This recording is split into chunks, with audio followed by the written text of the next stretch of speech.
விரலால் தூக்கி குடையாய் பிடித்த ஐயனே ஆபத்து வேளையில் அடியவரை வந்து காத்து ரட்சிக்கும் ஆடி பெருமாளே. ஆனால் மாமா மாயவனை எந்தன் மாமா மகிமைய உந்தன் பாதம்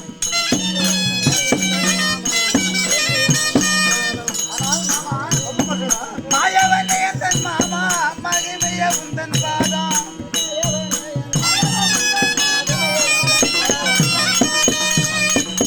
மலரடி போற்றினே மலரடி போற்றினே மலரடி போற்றினே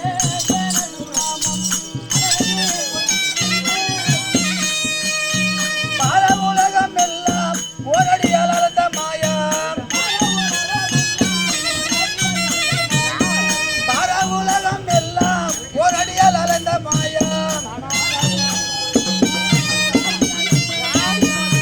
அதனை போற்றினேன் மாமா உன் அதனை போற்றினேன்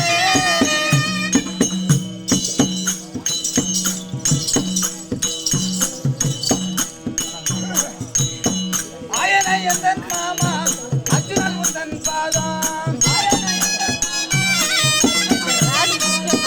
ஆயனை உந்தன் மாமா அர்ஜுனன் உந்தன் பாதம் அடியனும் போற்றினேன் எனது மாமா அடியனும் போற்றினேன்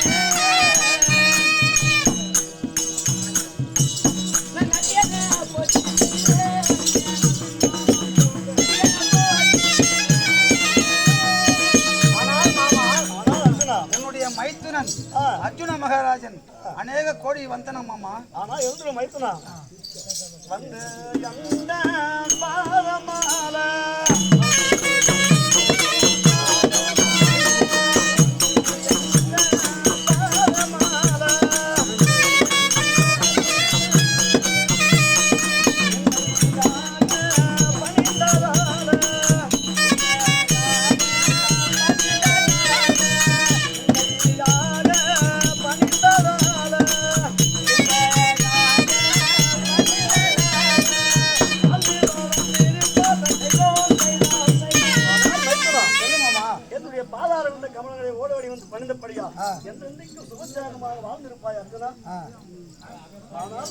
சொல்லு மாமா.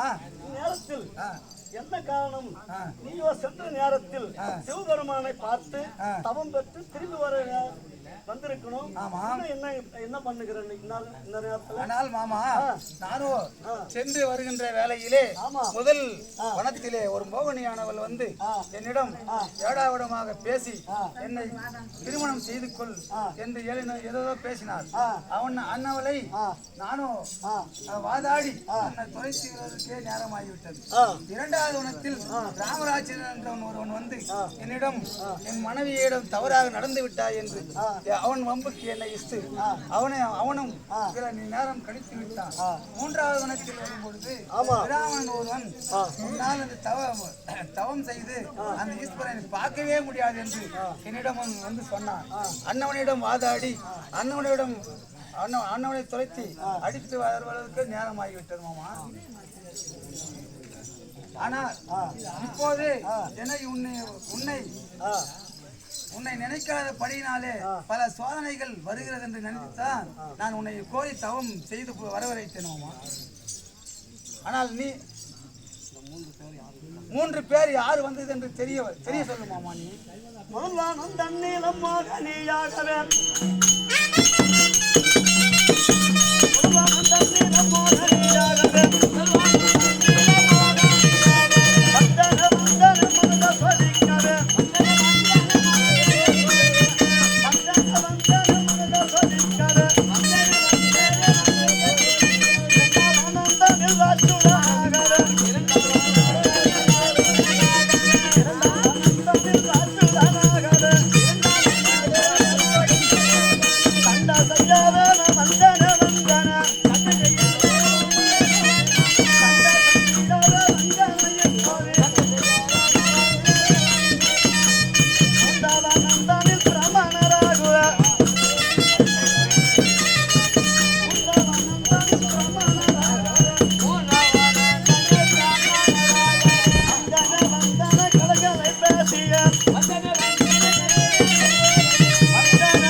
வந்தது தாங்கள் தான். நாங்கள் தானா? ஆமா. எதற்காக என்று தெரிந்தாயா மைத்துனா? நீயோ பெண்ணாசை பிடித்தவன், மண்ணாசை பிடித்தவன், இதையெல்லாம் மனதில் வைத்துக் கொண்டு சிவபெருமானை எப்படி தவம் புரிகிறாய் என்று பெண்ணாக வந்து உன்னை சோதித்து பார்த்தேன். உன்னுடைய தியானத்தை நான் மெச்சினேன். இரண்டாவது ராமராஜனாக வந்தது. பூமிக்கு ஆகாயத்துக்கு உன்னிடத்தில் மார்களுக்கும் கைகளோடு வில்லோடு சண்டை செய்தது நான் தான். எதற்காக சண்டை செய்தேன் தெரியுமா சாத்தகி? சொல்லுமாமா. உன் தாயாரியாக துரியோதனன் சிவபெருமானிடத்தில் போகும் நாடு கனவாய் தனிப்பட்ட ஒரு வழியில் போகும்போது அரக்கரைக்கு உனக்கு சண்டை செய்தால் நீ என்ன செய்வாய் என்று பார்த்தேன். அதுக்கும் நீ அசையவில்லை. உன் பலத்தையா சண்டை செய்து விட்டான். அப்போது மூன்றாவது பிராமணராக வந்தேன். யாராவது பெரியவங்க வந்து இடத்துல சாமியே கிடையாது, கிடையாது, போனவங்க வந்ததும் கிடையாது. அதனால் நீ யாரு சும்மா வீணா சொல் பேசி கேட்டு போற? வீட்டுக்கு போன அண்ணனுக்கு தம்பியா இருக்கலாம், தம்பிக்கு அண்ணனா இருக்கலாம், அப்பாவுக்கு அம்மாவுக்கு பிள்ளையா இருக்கலாம்னு சொன்னது அதுவும் தாங்கள் தான். அதுக்கும் உன்னுடைய மனதை நான் சோதித்து பார்த்தேன். அதுக்கும் அசையவில்லை. அப்படின்னா உன்னுடைய மனதை நான் சந்தோஷம் அடைந்து விட்டேன். ஆனால் மாமா, கட்டையா வீழ்த்துந்தன் பொட்டை மறந்து கருமாடி காலட்ட மறந்தீரோ.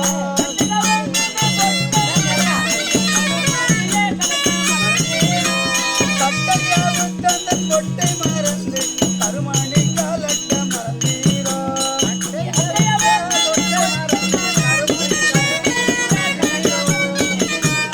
இப்போது எந்த மனதை ஜோதித்திட ஏகமானதாயோ வந்தீரோ.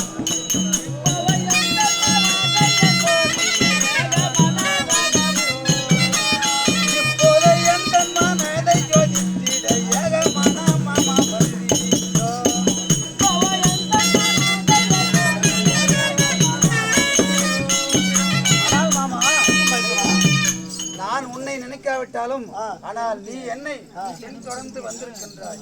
இதிலே உண்மையான அன்பும் பாசமும் என்னிடம் இருக்கிறது. இப்போது நான் புரிந்து கொண்டேன். ஆனால் எனக்கு அப்பவும் சந்தேகப்பட்டேன். நீ கழுத்தில் இருக்கும் கருமணி கட்டவில்லை, நெற்றியில் இருக்கும் பொட்டை அலையவில்லை, மாமாவாக இருக்கும் என்று அப்போது சந்தேகப்பட்டேன். அது உண்மையாகவே ஆகிவிட்டது. நானோ அடிக்க ஓங்கும் போது மாயமாய் மறந்து விட்டாய், பயந்து போய்விட்டாய் மாமா. அப்படியெல்லாம் ஒண்ணு இல்ல.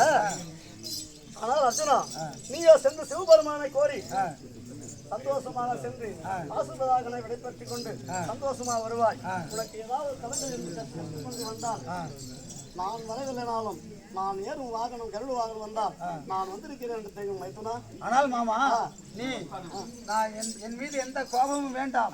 உன்னிடம் வரம் பெற்றோ உன்னுடைய கேட்காமல் வந்துவிட்டேன் என்று நீ எதற்கும் மனம் சஞ்சலப்பட வேண்டாம். நீ உன்னுடைய உதவி இல்லாமல் நான் ஒன்றும் செய்ய முடியாது. அந்த பரமனையும் காண முடியாது, பாசுபாதத்தையும் பெற்று வர முடியாது. உன்னுடைய உதவி இருந்தால் மட்டுமே எனக்கு அந்த பாசுபாதங்கள் எல்லாம் கிடைக்கும். உன் ஆசீர்வாதமும் என் உதவியும் தேவை.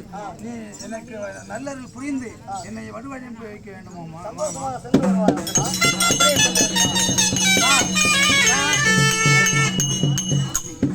சுபாராகவும் ஆயர்பாடி கிராமத்தை சேர்ந்த பழனி அவர்கள் ரூபாய் 500 அன்பளிப்பாக அளிக்கிறார். அதே போல குணசேகரன் அவர்கள் அப்பீர் பெற்ற குணசேகரன் அவர்கள் அர்ஜுனாக வேஷம் தரித்து வந்திருக்கும் மாசலாமணி தலைவர் அவர்களுக்கு இந்த 100 ரூபாய் அன்பளிப்பாக அளிக்கிறார்.